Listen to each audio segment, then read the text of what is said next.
I caught my girlfriend on a secret vacation with her ex, so I froze our joint bank account and left her stranded. I, 32M, have been with my girlfriend Sarah, 29F, for 4 years. We met through mutual friends at a local pub quiz night, hit it off immediately, and have been inseparable ever since. Or so I thought. To give you some background, I work as a software engineer for a mid-sized tech company. I've always been the analytical type, preferring logic and reason over emotion. Sarah, on the other hand, is a marketing executive, creative and outgoing. We balanced each other out perfectly, or at least, that's what I believed. We moved in together about 2 years ago, and things were going great. We had similar interests, shared the same sense of humor, and genuinely enjoyed each other's company. We even opened a joint bank account last year to save for our future together. I thought we were on the same page about everything, our careers, our goals, and our relationship. Sarah and I had often talked about marriage, but we both agreed we wanted to be financially stable before taking that step. We had a 5-year plan: save up for a house, advance in our careers, and then tie the knot. It all seemed so perfect, so logical. I guess life had other plans. Enter Mike, 31M, Sarah's ex-boyfriend from college. I knew about him, of course. Sarah had mentioned him a few times, always in passing, always with a tone of indifference. We were young, she'd say, it was never anything serious. I had no reason to doubt her. After all, we were adults in a committed relationship. Why would I worry about some guy from her past? From what Sarah had told me, she and Mike dated for about a year in college. They were in the same program, marketing, and hit it off at a department mixer. According to Sarah, they were more friends than lovers, and the relationship fizzled out naturally when they graduated and moved to different cities for work. About 3 months ago, Sarah mentioned that she'd bumped into Mike at a coffee shop near her office. They'd chatted for a bit, caught up on old times, and exchanged numbers to stay in touch. I'll admit, I felt a twinge of unease, but I brushed it off. I trusted Sarah, and I didn't want to be that guy who gets jealous over nothing. Looking back, I should have paid more attention to the changes that started happening after that chance encounter. Sarah began spending more time on her phone, often smiling at texts. When I'd ask who she was talking to, she'd just say work stuff or just a friend. I didn't push it. I trusted her, and I believed in giving her space. Now I wonder if I was just being naive. Fast forward to last week. Sarah told me she had to go on a business trip to Miami for a week. It was a last-minute thing, she said, but it could mean a big promotion for her. I was happy for her, of course. She works hard, and she deserves recognition for it. I helped her pack, drove her to the airport, and kissed her goodbye. The night before she left, we had a quiet dinner at home. Sarah seemed distracted, almost nervous. At the time, I attributed it to anxiety about her upcoming meetings. Now, I realized she was probably feeling guilty about the lie she was about to tell. "I'm going to miss you," I told her as we ate. Sarah smiled, but it didn't quite reach her eyes. "I'll miss you too. But it's only a week, right? It'll fly by." If only I had known then what I know now. The first couple of days were normal. We texted throughout the day, and she called me each night to chat about her meetings and how things were going. But then, on the third day, things started to feel off. Her texts became shorter, less frequent. When I called her that evening, she sounded distracted and cut our conversation short, saying she had to prepare for an early meeting the next day. I told myself I was being paranoid, that she was just busy with work. On the fourth day, I decided to surprise her by sending a gift basket to her hotel room. Nothing fancy, just some of her favorite snacks and a little note to let her know I was thinking of her. I called the hotel to arrange it, and that's when my world came crashing down. "I'm sorry, sir," the receptionist said, "but we don't have any guests registered under that name." I felt like I'd been punched in the gut. I mumbled something about a mistake and hung up. My mind was racing. Where was Sarah? Why had she lied about where she was staying? I tried calling her, but it went straight to voicemail. In a panic, I logged into our joint bank account. And there it was, in black and white, a string of transactions from a resort in the Bahamas. My heart sank as I scrolled through the charges: cocktails by the pool, couples massages, romantic dinners. This wasn't a business trip. This was a vacation. But who was she with? Deep down, I think I already knew, but I needed proof. I did something I'm not proud of. I logged into Sarah's Instagram account. We knew each other's passwords for emergencies, and if this wasn't an emergency, I don't know what is. There, in her direct messages, was a conversation with Mike. It had been going on for months, filled with flirty exchanges and inside jokes. As I scrolled back, my stomach churning, I found what I was looking for: plans for their secret getaway to the Bahamas. I felt like I was going to be sick. 4 years of trust, of building a life together, all thrown away for a fling with an ex. I couldn't believe it. I didn't want to believe it. But the evidence was right there in front of me. The messages painted a picture of a relationship that had been rekindled over coffee and nurtured through secret meetings and late-night texts. They talked about their college days, shared jokes about professors they used to have, and reminisced about their time together. It was like reading about two strangers. I didn't recognize this version of Sarah at all. As I read, I found myself wondering how I could have been so blind. Were there signs I had missed? Red flags I had ignored? I thought back over the past few months, seeing everything in a new, harsh light. The nights she had worked late. The weekends she had spent with the girls. The sudden interest in her appearance, buying new clothes and spending more time at the gym. All things that seemed innocent at the time, but now felt like pieces of a puzzle I hadn't even known I was supposed to be solving. In that moment, something in me snapped. The hurt, the betrayal, the anger, it all came crashing down at once. I knew I couldn't just sit there and let them enjoy their little rendezvous on my dime. So I did the only thing I could think of: I froze our joint bank account. Now, I know what you're thinking. That's a bit extreme, isn't it? Maybe it was. But in that moment, all I could think about was how they were living it up in paradise while I sat at home like an idiot, believing her lies. Why should I bankroll their affair? I called the bank and, after verifying my identity, had them put a freeze on the account due to suspected fraudulent activity. It wasn't entirely a lie. What Sarah was doing felt like fraud to me. The bank assured me that no further transactions would be processed until the freeze was lifted. With that done, I sat back and waited. I knew it wouldn't take long for them to realize something was wrong, and I was right. About an hour later, my phone exploded with notifications. Texts, calls, voicemails, all from Sarah. I ignored them all. As I sat there, staring at my phone buzzing with Sarah's calls, I felt a strange mix of emotions. Part of me wanted to answer, to hear her voice, to demand an explanation.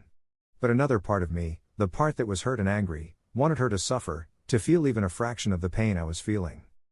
Finally, I picked up one of her calls. "Hello?" I said, as calmly as I could manage. "What the hell is going on?" Sarah's voice was a mix of anger and panic. "My card just got declined at the restaurant. Are we having issues with the bank?" I took a deep breath. "No, Sarah. We're having issues with our relationship. How's the weather in the Bahamas?" The line went silent for a moment. When Sarah spoke again, her voice was small, all the fight gone out of it. "How did you find out?" "Does it matter?" I asked. "What matters is that while I've been here, missing you and believing you were working hard, you've been on a romantic getaway with your ex. On our dime, no less." "I can explain," she started, but I cut her off. "Save it. I've seen the messages, Sarah. I know this has been going on for months. I know you've been lying to me, sneaking around behind my back. What I don't know is how you could do this to me. To us." Sarah started to cry. Part of me wanted to comfort her. It was instinct after 4 years together. But a larger part of me was too hurt, too angry to feel any sympathy. "I'm sorry," she sobbed. "I never meant for this to happen. It's just. When I saw Mike again, all these old feelings came rushing back. I was confused, and you decided to throw away our entire relationship without even talking to me about it," I finished for her. "You know what? I don't want to hear it. Enjoy the rest of your vacation. Oh, and you might want to ask Mike to spot you some cash. I've frozen our joint account." I hung up before she could respond. My phone immediately started ringing again, but I turned it off. I needed time to think, to process everything that had happened. The next few hours were a blur. I paced around our apartment, my apartment now, trying to make sense of everything. Every corner held a memory: the couch where we'd spent countless movie nights, the kitchen where we'd attempted, and failed, to make sushi, the balcony where we'd watched sunsets and talked about our future. Now, all of those memories felt tainted, poisoned by Sarah's betrayal. I couldn't stay there. The walls felt like they were closing in on me. I grabbed a bag, threw in some clothes and essentials, and left. I didn't know where I was going, but I knew I couldn't stay in that apartment a minute longer. I ended up at Jake's place. Jake has been my best friend since college, and he's seen me through every up and down in my life. When he opened the door and saw my face, he knew something was wrong. "Dude, what happened?" he asked, ushering me inside. I collapsed onto his couch and told him everything. Jake listened without interrupting, his face growing darker with each detail I shared. When I finished, he was silent for a moment, processing it all. "That bitch," he finally said, his voice low and angry. "I'm so sorry, man. What can I do?" I shook my head. "I don't know. I don't know what to do, Jake. I feel like my whole life has been a lie." Jake sat down next to me, putting a hand on my shoulder. "It hasn't been. You were real, your feelings were real. Sarah's the one who fucked up, not you." Over the next few days, I went through a roller coaster of emotions. Anger, hurt, betrayal, sadness, they all took their turn. I ignored Sarah's attempts to contact me and focused on figuring out what to do next. Jake was a rock through it all. He let me crash on his couch, listened when I needed to talk, and gave me space when I needed to be alone. He even offered to fly down to the Bahamas and give Mike a piece of his mind, and maybe his fist, but I talked him out of it. As tempting as it was, I knew violence wouldn't solve anything. Instead, we focused on practical matters. I contacted a lawyer to get advice on how to handle the lease and the joint account. I started looking for a new apartment. I threw myself into work, grateful for the distraction it provided. Sarah returned from her business trip 3 days later. She blew up my phone with calls and messages, begging me to talk to her, to let her explain. I ignored them all. I wasn't ready to face her yet, and I wasn't sure I ever would be. It was Jake who eventually convinced me to hear her out. "You don't have to forgive her," he said, "but you need closure. For your own sake." So, a week after the bomb had dropped on my life, I agreed to meet Sarah at a neutral location, a coffee shop we'd never been to together. I arrived first and chose a table in the corner, away from prying eyes and ears. When Sarah walked in, I barely recognized her. She looked terrible, dark circles under her eyes, hair a mess, wearing clothes that looked slept in. Part of me felt a twinge of satisfaction at her obvious distress, but mostly, I just felt tired. She sat down across from me, her hands fidgeting nervously with her cup. "Thank you for agreeing to meet me," she said softly. I nodded but didn't say anything. I wasn't going to make this easy for her. Sarah took a deep breath and launched into her explanation. She told me how seeing Mike had stirred up old feelings, how she'd been confused and scared. She said she'd convinced herself it was just a harmless flirtation at first, but things had escalated quickly. "I never meant to hurt you," she said, tears streaming down her face. "I love you, I really do. I got caught up in the excitement, the nostalgia. I know it's no excuse, but I wasn't thinking clearly." I listened to her talk, my face impassive. When she finished, I took a sip of my coffee and looked her in the eye. "You're right," I said. "It's no excuse. You had a choice, Sarah. At every step, you had a choice. You could have talked to me about your feelings. You could have ended things with me before starting something with Mike. Instead, you chose to lie, to sneak around, to betray my trust in the worst possible way." Sarah nodded, her shoulders slumping. "I know. I messed up, big time. Is there any chance you could forgive me? That we could work through this?" I considered her question carefully. Part of me, the part that still loved her despite everything, wanted to say yes. To believe that we could move past this, that our love was strong enough to overcome even this betrayal. But the larger part of me, the part that had been hurt too deeply, knew better. "No," I said finally. "I'm sorry, but no. Even if I could forgive you, I could never trust you again. And without trust, what do we have?" Sarah broke down then, sobbing uncontrollably. I waited for her to compose herself, feeling strangely detached from the scene. When she had calmed down somewhat, I continued. "I've spoken to a lawyer. I'll be sending you the paperwork to remove my name from the lease. I've already moved out most of my things. As for the joint account, I'll unfreeze it once we've settled how to divide the funds." Sarah nodded, wiping her eyes. What about us? 4 years, just gone?" I sighed. "They're not gone, Sarah. Those years happened. We had good times, we made good memories. But we can't live in the past. You made your choice, and now we both have to live with the consequences." We sat in silence for a few minutes, the weight of our shattered relationship hanging heavy between us. Finally, I stood up. "I should go," I said. "Take care of yourself, Sarah." As I walked out of the coffee shop, I felt a mix of emotions. Sadness for what we'd lost, anger at her betrayal, but also a strange sense of relief. The uncertainty was over. I knew where I stood, and I knew what I had to do next. Over the next few weeks, I focused on rebuilding my life. I found a new apartment, threw myself into work, and spent time with friends who supported me through the tough times. I started seeing a therapist to work through my trust issues and to process the end of my relationship. The therapy sessions were tough, forcing me to confront feelings and insecurities I'd been burying for years. But they were also incredibly helpful. My therapist, Dr. Amelia Carter, helped me understand that Sarah's actions weren't a reflection of my worth as a person or a partner. Infidelity often says more about the cheater than the person being cheated on. My therapist, Dr. Amelia Carter, helped me understand that Sarah's actions weren't a reflection of my worth as a person or a partner. Sarah tried to contact me a few more times, but I maintained my distance. I knew that any further communication would only prolong the pain for both of us. Eventually, her messages stopped coming. As for Mike, I never confronted him. In my mind, he wasn't the one who had betrayed me, Sarah was. He hadn't made any vows to me, hadn't built a life with me. His actions were shitty, sure, but the real blame lay with Sarah. It's been 3 months since that fateful day when I discovered Sarah's betrayal. I won't lie and say I'm completely over it. Healing takes time, and trust is a delicate thing. But I'm doing better. I'm learning to open myself up again, to believe that not everyone will hurt me the way Sarah did.